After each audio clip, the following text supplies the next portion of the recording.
The last two that we're going to look at in terms of area are those that are common interior or inside and outside. If your directions are to find the common interior between two separate graphs for your area, you'll have two separate integrals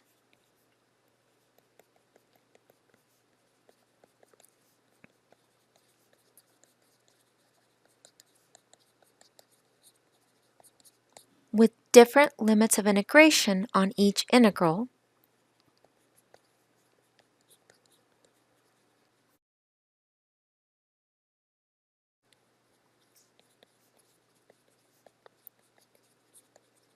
and your integrals are added together.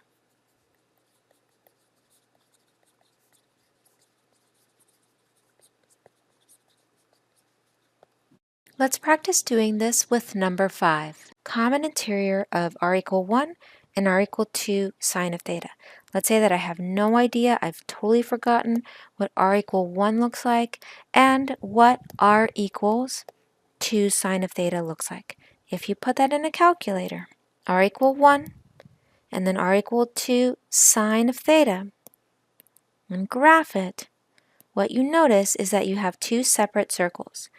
One circle that is centered at the origin, and then a circle that's moved 2 units up, or goes all the way to 2 units up for your y. Well, let's make a table of values for sine, just so that we're used to making tables of values for sine if we need to. Since it's sine, again, I know that this is a circle. I use tables of values from negative pi over 2 to positive pi over 2. And I choose negative pi over 2, negative pi over 6, 0, positive pi over 6, and positive pi over 2. So I plug all those in, and we can use a calculator if we need to. 2 times the sine of negative pi over 2 is going to be negative 2. 2 times the sine of negative pi over 6 is negative 1. 2 times the sine of 0 is 0. 2 times the sine of pi over 6 is 1. And then finally 2 times the sine of pi over 2 is 2. We're going to just, again, use that to graph this. So the biggest number I see there is 2, so I'm moving 2 units away from the pole. Drawing those angles as well. This is an angle of negative pi over 6. And this is an angle of positive pi over 6. And here's 0, here's negative pi over 2, and here is positive pi over 2. So for this first dot, negative 2, negative pi over 2, go to negative pi over 2. Since r is negative, cross the pole. And there we go, there's negative 2. Negative 1, negative pi over 6, angle of negative pi over 6. Cross the pole because r is negative and go out to 1. 0, 0 is right here. Pi over 6, 1 is right here.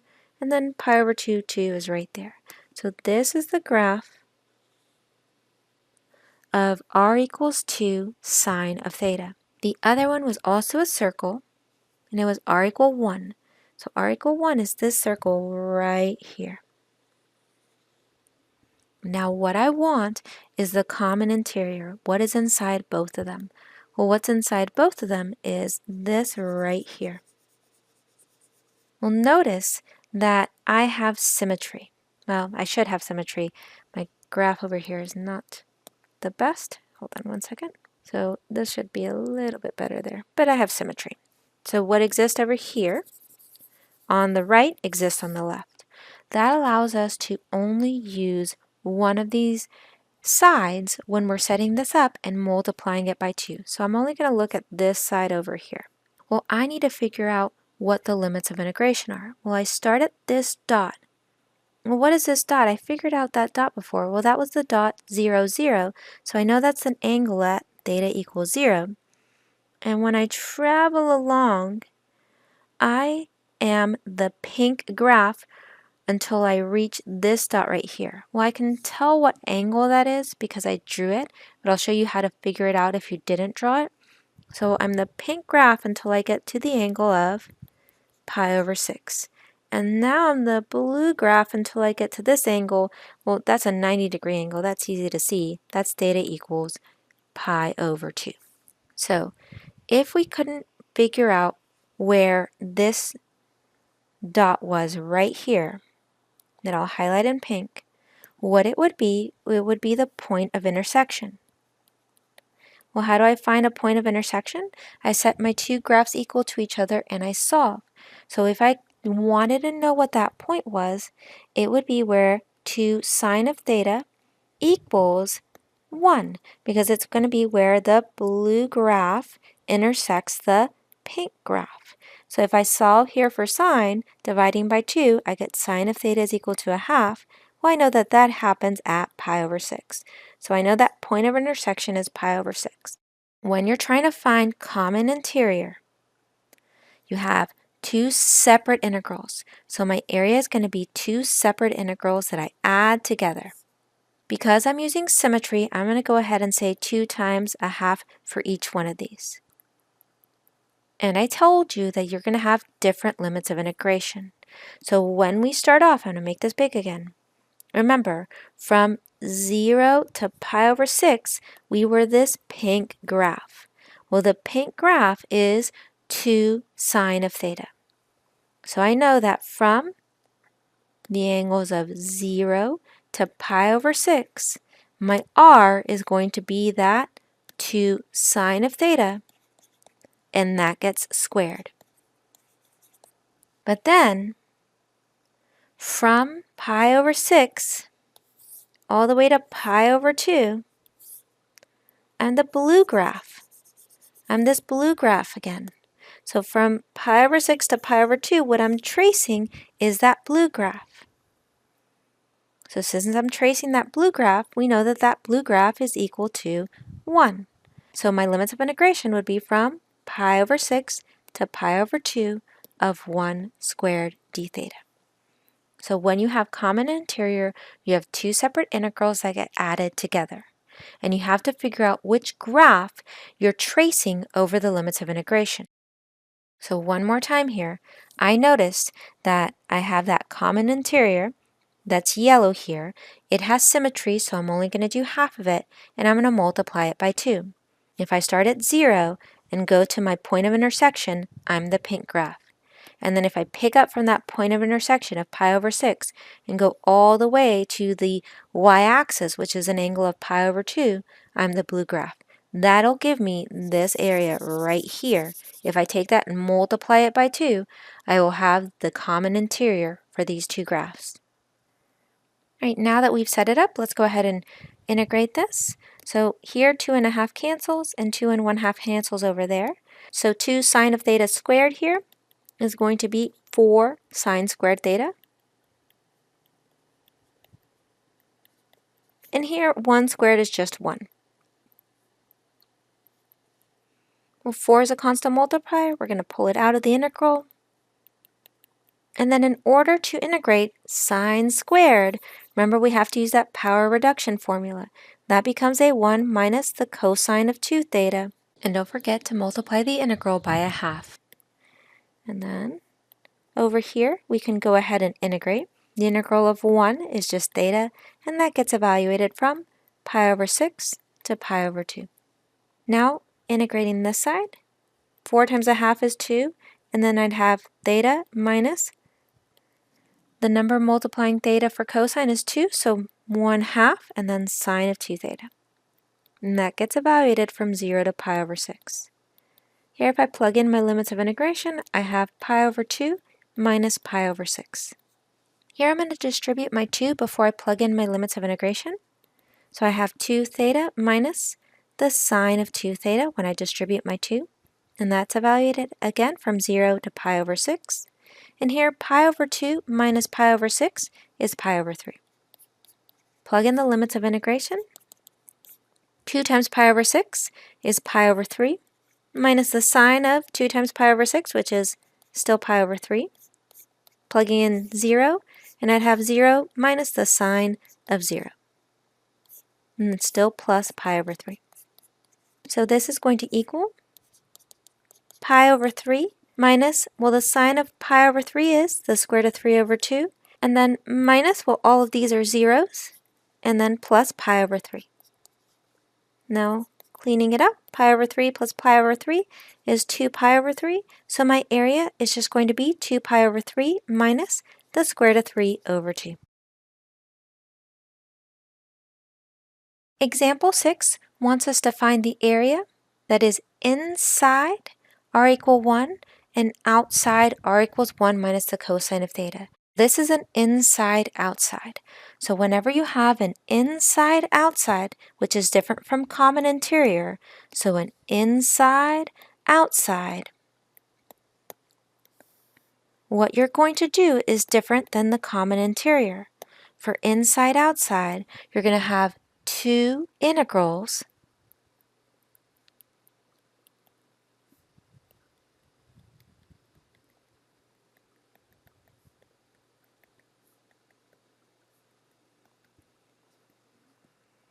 with the same limits of integration for each integral.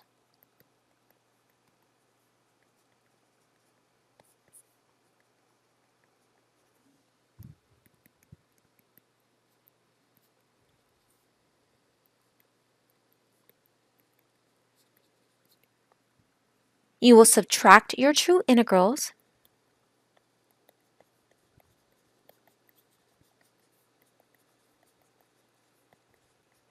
and it's always going to be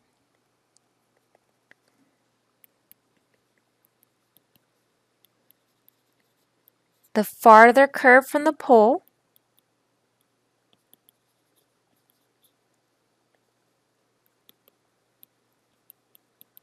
minus the closer curve to the pole.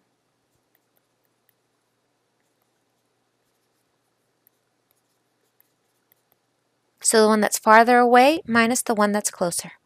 So let's go ahead and graph both of these so we have an idea of what we're looking at and what we're doing. I'm going to first do it on the calculator, and then we're going to just do a rough sketch here because remember the graph is not part of the grade and we don't have to graph it if we don't need to. So coming to a calculator, the first one is r equal 1, which I already have, and my other one is 1 minus the cosine of theta, which I know is going to be a cardioid.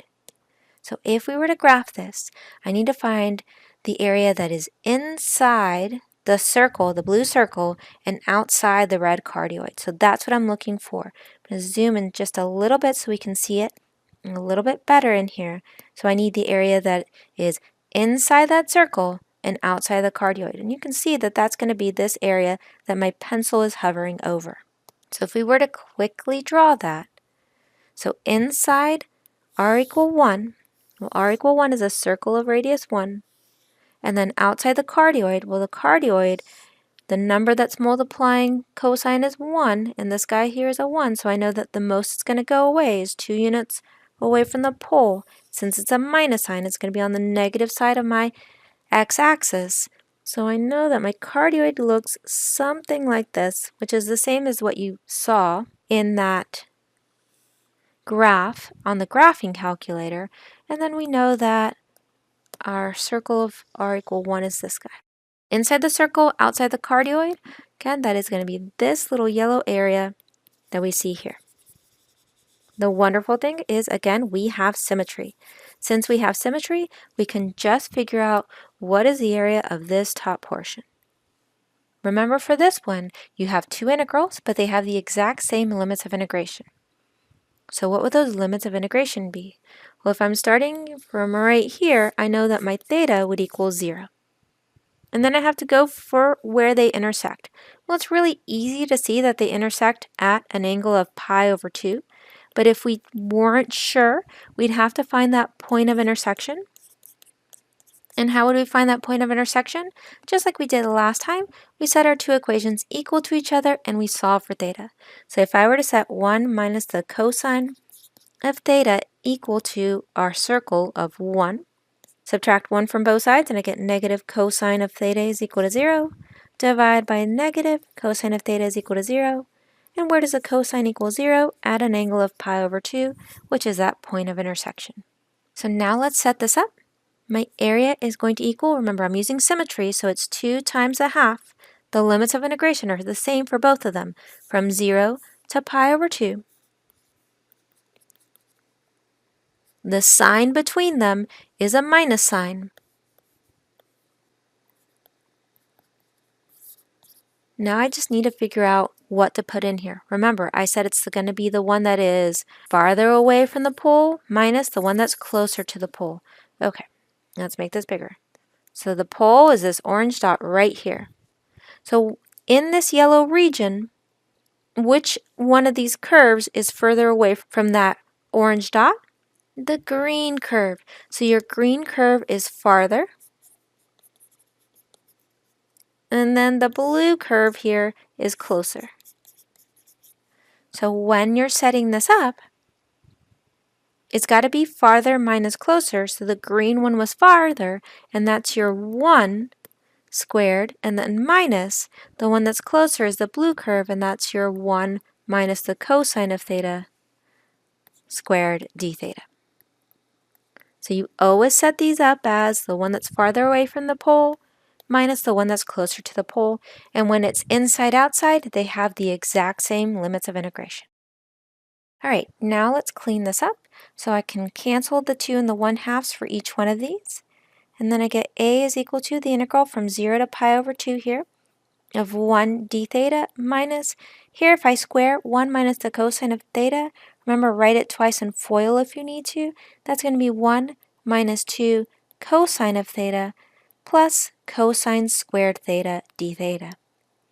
Now I can integrate this, I can integrate this, and I can integrate this, but this guy here needs a power reduction formula. So since I have the same limits of integration, I'm going to put all my blue together and then have a separate integral for the purple since it needs the power reduction formula. So here I have the integral from 0 to pi over 2 of 1 minus 1, and then minus a negative will make that a plus 2 cosine of theta, and minus a positive still makes that a minus, and then this is the integral of, well, it's cosine squared theta, which remember is 1 plus the cosine of 2 theta times 1/2. Well, notice that these guys here will cancel, and this is just going to be 2 cosine of theta. Here, if I start integrating, the integral of 1 is theta, and the integral of cosine of 2 theta is 1/2 sine of 2 theta. And that gets evaluated from 0 to pi over 2. Integrating here, I have 2 sine of theta, and notice that the limits of integration are going to be the same, so I'm just going to write them at the very end.